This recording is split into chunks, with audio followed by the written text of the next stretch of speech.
बिस्मिल्लाहिर्रहमानिर्रहीम अस्सलाम वालेकुम। मैं हूँ मखदूम शहाबुद्दीन। 31 दिसंबर 2025 बुध का दिन। नाज़रीन किराम, इंतहाई तशवीशनाक डेवलपमेंट्स हैं। दो बरादर इस्लामी मुल्क, एक तरफ सऊदी अरब, दूसरी तरफ मुत्तहदा अरब अमारात। दोनों मुल्कों के दरमियान हालात कशीदा हैं। सऊदी अरब ने एक बड़ा स्टेप उठाया है, सऊदी अरब ने एक और बड़ा कदम उठा लिया है।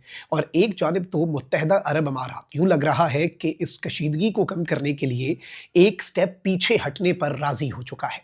सऊदी अरब ने सख्त मौक़िफ़ अपनाया। सऊदी अरब ने यूएई से ओरिजिनेट करने वाला जो असलहे का मुबैना एलिजिडली असलहे का जो कंसाइनमेंट है उसके ऊपर स्ट्राइक्स की। फिर रात को मैंने आपको एक और डेवलपमेंट दी थी और वो बहुत अहम थी। रात के पिछले पहर मुझे उस पर वीलॉग करना पड़ा था। वो डेवलपमेंट ये थी कि सऊदी अरब जो है, सऊदी अरब के हिमायत याफ्ता कबायली गिरोह जो हैं, उन्होंने एसटीसी के बेस पर, मिलिट्री कैंप पर हमला करके मुबैना तौर पर जो यूएई की बख्तरबंद गाड़ियाँ बच गई थीं, जो कि इनिशियल सऊदी की स्ट्राइक के अंदर तबाह हुई थीं और कुछ बच के इस बेस पर लाई गई थीं, उन गाड़ियों को मकामी कबायली गिरोह जिनकी सऊदी अरब हिमायत करता है, उन्होंने तबाह कर दिया। अब नाज़रीन इकराम, एक जानिब तो पाकिस्तान मुतहर्रिक हो चुका है दोनों ममालिक के दरमियान कशीदगी कम करने के लिए। यूएई के प्रेसिडेंट ऑलरेडी पाकिस्तान के अंदर मौजूद हैं, रहीम यार खान में है। सरकारी दौरा खत्म हुआ, अब उनका निजी दौरा है, लेकिन पाकिस्तान के प्राइम मिनिस्टर और फॉरेन मिनिस्टर जो हैं वो यूएई के प्रेसिडेंट से मिलने गए। पाकिस्तान जो है वो डिप्लोमेटिकली एक फ्रंट सीट पर आ चुका है और इतने बड़े और अहम तरीन दो इस्लामी बरादर ममालिक जो हैं उनके दरमियान पाकिस्तान टेंशंस को कम करने में अपना किरदार अदा कर रहा है। इस हवाले से भी डिटेल्स हैं। सऊदी अरब ने जो रात गए बड़ी स्ट्राइक कर दी है, फौजी काफिले के ऊपर एक हमले की खबरें हैं। मैं सारी डिटेल्स आपके सामने रखता हूं, लेकिन वही दरखास्त जो मैं पिछले कुछ व्लॉग्स में आपके सामने करता हूं कि हमारे चैनल को भारत और अफगानिस्तान के मुतअद्दिद अकाउंट्स की तरफ से रिपोर्ट किया जा रहा है। और ये जो रिपोर्टिंग है इसका असर ज़ाहिर इस तरह से होगा कि आप इस वीडियो को लाइक करें। एक के बजाय आपने ज़्यादा से ज़्यादा जितने कमेंट्स हो सके वो करने हैं, और अगर हो सके तो इस वीडियो को मुख्तलिफ व्हाट्सएप ग्रुप्स में भी शेयर कीजिएगा। लेकिन जो कमेंट्स हैं वो बहुत ज़रूरी हैं, वो असर तोड़ने के लिए जो रिपोर्टिंग के ज़रिए आता है। नाज़रीन इकराम, सबसे पहले तो मैं आपको ये बताऊं कि हौसी जो हौसी बागी हैं, जो कि इस वक्त यमन में ऑपरेट करते हैं, जिनके खिलाफ सऊदी अरब और यूएई 2015 में इस जंग के अंदर उतरे थे। हौसी बागियों ने एक बहुत बड़ा इल्ज़ाम लगाया है। अच्छा, याद रखिएगा कि यूएई और सऊदिया हौसियों के खिलाफ ही हैं, और हौसी जो हैं उनके हवाले से कहा जाता है कि वो ईरान बैक्ड हैं, ईरान बैक्ड मलेशिया है। और ये यमन एक, आप कह लें कि प्ले ग्राउंड है या वॉर ग्राउंड है, जहाँ पर बहुत सी आलमी ताकतें या बहुत सी गल्फ़ और मिडल ईस्ट की ताकतें जो हैं उनके इंटरेस्ट्स हैं। अब एक तरफ तो ईरान के हिमायत याफ्ता हौसी होंगे, उनके खिलाफ तो दोनों मुल्क हैं, लेकिन फिर जो इनिशियल यमन के अंदर डेवलपमेंट्स हैं उनको लेकर सऊदी अरब और यूएई में इख्तलाफ है। अब इस चीज़ को आप समझिएगा, और इत्तलात ये आई है, हौसी एक रहनुमा जो है उन्होंने बहुत बड़ा क्लेम किया, और हौसी रहनुमा ने क्लेम किया है कि यूएई जो है, अब ये क्लेम है, ये इल्ज़ाम है, ये अनकन्फर्म्ड चीज़ है। यूएई के हवाले से उन्होंने कहा कि भाई यूएई ने हमें कहा है कि हम नियोम शहर, जो मोहम्मद बिन सलमान के विजन 2030 के मुताबिक एक बहुत इंपॉर्टेंट सिटी है, नियोम शहर जो है उसके ऊपर हम हमला कर दें, और इसकी फंडिंग और कॉस्ट ऑफ दिस ऑपरेशन जो है वो यूनाइटेड अरब एमिरेट्स हौसियों को देगा, लेकिन हमने ये ऑफर रिजेक्ट कर दी। अब इंडिपेंडेंट सोर्सेज जो हैं वो इनके इस क्लेम को वेरीफाई नहीं कर सकते, और इस चीज़ को एक इस तरह से भी देखा जा रहा है। कुछ तज्जियाकार जो डिफेंस एनालिस्ट हैं वो कहते हैं कि भाई हौसी जो हैं उन्हें पता है कि यूएई और सऊदी उनके खिलाफ 10 साल पहले उतरे थे 2015 में मैदान में यमन में, तो वो चाहेंगे कि उनके दो मुखालिफ जो हैं वो आपस में लड़ें, और वो फ्यूल द फायर वाला जो काम है वो इसके अंदर स्ट्रेटेजिकली या पॉलिटिकल एक मूव हो सकता है, और शायद यूएई ने ऐसा ना कहा हो। ये एक पॉसिबिलिटी जो है, ये इंटरनेशनल डिफेंस एनालिस्ट जो है वो हौसी रहनुमा जो है उसकी इस स्टेटमेंट के अंदर इस पॉसिबिलिटी को ज़रूर कनेक्ट कर रहे हैं। आगे बढ़ते हैं नाज़रीन इकराम, आपको मालूम है कि एक तरफ तो पाकिस्तान जो है वो सऊदी अरब और यूएई जो है उसमें कशीदगी कम कराने के लिए मुतहर्रिक है। पाकिस्तान के जो फॉरेन मिनिस्टर हैं वज़ीर ख़ारजा, उन्होंने सऊदी वज़ीर ख़ारजा शहज़ादा फैसल बिन फरहान से टेलीफोनिक रब्ता किया और हालिया इलाक़ाई सूरत हाल पर तबादला ख़्याल किया।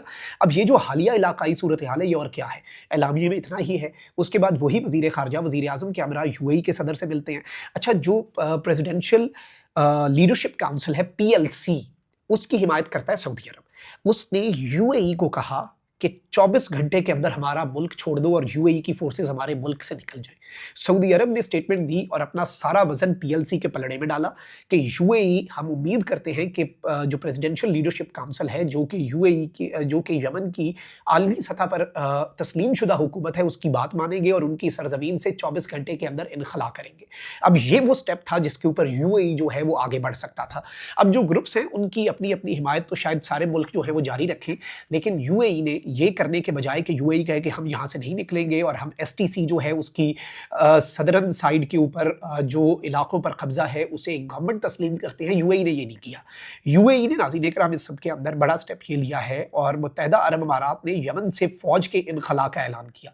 बहुत से लोग इसके अंदर पाकिस्तान के किरदार की भी बात कर रहे हैं, क्योंकि Pakistan is the only country, एक तरफ हमारा सऊदीया के साथ एसएमडीए, पाकिस्तान के फॉरेन मिनिस्टर सऊदीया के फॉरेन मिनिस्टर से बात करते हैं, उसके बाद पाकिस्तान की जो लीडरशिप है वो जाकर रहीम यार खान में यूएई के प्रेसिडेंट से मिलते हैं और उसके बाद अमीराती डिफेंस मिनिस्ट्री जो है वो अनाउंस करती है end of UAE's military presence in Yemen. उन्होंने कहा कि हम अपनी फौज का यहाँ से इनखला कर रहे हैं, हम अपनी फौजों को यहाँ से निकाल रहे हैं। इसे एक स्टेप ऑफ डी एस्केलेशन कहा जा रहा है कि this is a step in the right direction, या फिर ये डी एस्केलेशन की तरफ बात जा सकती है। लेकिन वहीं दूसरी जानिब जो इक़दामात हुए हैं, कल सबसे पहली स्ट्राइक सऊदी अरब करता है, सऊदी अरब की अपनी फोर्सेस करती हैं, सऊदी अरब उन्हें अनाउंस करता है। यूएई से आने वाला जो असलहा है जो कि एसटीसी को मिलना था, ये सऊदीया का क्लेम है, उसे तबाह कर देता है। बख्तरबंद गाड़ियाँ कुछ यमन के उन इलाकों के अंदर देखी जाती हैं जिनके हवाले से ये सोचा जा रहा था सऊदीया की तरफ से कि हमने सारी तबाह कर दी। यूएई कहता है कि भाई ये असला तो हमारी यूएई के अंदर अपनी फोर्सेस जो है उनके लिए था, ये एसटीसी के लिए था ही नहीं। दोनों मुल्कों का क्लेम आ गया अपनी जगह। अब जो भी हकीकत है वो तो वक्त के साथ सामने आ जाएगी, लेकिन हमने तो सिर्फ इंडिपेंडेंट रिपोर्टिंग करनी है ऑफ व्हाट इज़ हैपनिंग। तज्जिया इसमें ज़्यादा दिया भी नहीं जा सकता। सेकेंड डेवलपमेंट ये हुई, रिपोर्टेडली जो ऑन ग्राउंड बहुत से यमन के मीडिया सोर्सेज ने रिपोर्ट किया कि सऊदी हिमायत याफ्ता कबाइल जो है, ये रात की डेवलपमेंट थी, सऊदी हिमायत याफ्ता कबाइल ने स्ट्राइक कर दी। स्ट्राइक किसके ऊपर की? सऊदी हिमायत याफ्ता कबाइल जो है उन्होंने स्ट्राइक उन्होंने की जो मिलिट्री बेस है एसटीसी का, उसके ऊपर, और यूएई की बाकी बख्तरबंद गाड़ियों का क्लेम किया। अब नई खबर नाज़रीन इकराम ये आ रही है कि सऊदी अरब की रॉयल जो एयरफोर्स है उसने कुछ यूएई बैक्ड फोर्सेस जो हैं यमन के हज़रमौत रीजन जो है उसके अंदर, हज़रमौत रीजन जो है इसके अंदर कुछ मिलिट्री कॉन्वॉयज़ जो हैं, मिलिट्री के जो काफिले हैं रिपोर्टेडली, और इनके हवाले से ये भी कंफर्म तो वैसे नहीं है, ये अब खबर इस तरह से बन रही है यूएई बैक्ड। अब इसके हवाले से क्रेडिबल या कंक्रीट एविडेंस तो ऐसा सच है कोई नहीं, या फिर आप ये कह लें कि पीएलसी जो है उसकी मुखालिफ, प्रेसिडेंशियल लिबरेशन काउंसिल की मुखालिफ जो फोर्सेज हैं यमन के सदरन रीजन के अंदर, जिनमें सदरन ट्रांजिशनल काउंसिल एसटीसी शामिल हैं, उनके कुछ मिलिट्री कॉन्वॉयज, कुछ फौजी काफिले जो हैं उनके ऊपर सऊदी अरब की रॉयल एयरफोर्स ने एक और स्ट्राइक कर दी है। यानी सऊदी अरब जो है वो इस वक्त मुकम्मल तौर पर आउट ऑफ द वे जा रहा है, खुलकर खेलने का फैसला कर चुका है सऊदी अरब, और इस वक्त एक बड़े लेवल पे सऊदी अरब जो है वो चीज़ों को आगे लेकर चल रहा है। यानी सऊदी अरब जो है वो एक तरह से आप कह लें कि सॉफ्ट पावर जो है उसके बजाय अपनी हार्ड पावर जो है और एक हार्ड स्टेट जो है उसकी तरह से एक्ट कर रहा है, क्योंकि ऑब्वियसली वो यमन को एक डायरेक्ट थ्रेट देखता है अपने बॉर्डर्स और अपनी सॉवरेनिटी और नेशनल सिक्योरिटी के लिए। यूएई ने भी बड़ी रिस्पॉन्सिबल ऐसे स्टेटमेंट दी। उन्होंने कहा कि हमें डिसअपॉइंटमेंट तो हुई है सऊदीया की स्टेटमेंट पर और हमें दुख हुआ है कि ऐसी स्टेटमेंट उन्हें नहीं देनी चाहिए थी, लेकिन यूएई ने यह कहा कि हम सऊदी अरब के से सॉवरेनिटी और नेशनल सिक्योरिटी के खिलाफ उठाए गए हर इकदाम की मुखालफत करते हैं। यानी उन्होंने एक रीजनेबल स्टेटमेंट दी, लेकिन अब देखना यह है कि दोनों साइड्स जो हैं उनके एक्शंस जो हैं they would speak louder than words. UAE की forces officially they are leaving Yemen, अब फुटप्रिंट रहता है वहां पर नहीं रहता, एसटीसी कितनी एम्पावर होती है, सदरन ट्रांजिशनल काउंसिल, ये भी एक बहुत बड़ा सवाल होगा जिसका जवाब obviously with the passage of time हमें मिलेगा। अपना बहुत ख्याल रखें। अल्लाह निगहबान। पाकिस्तान जिंदाबाद।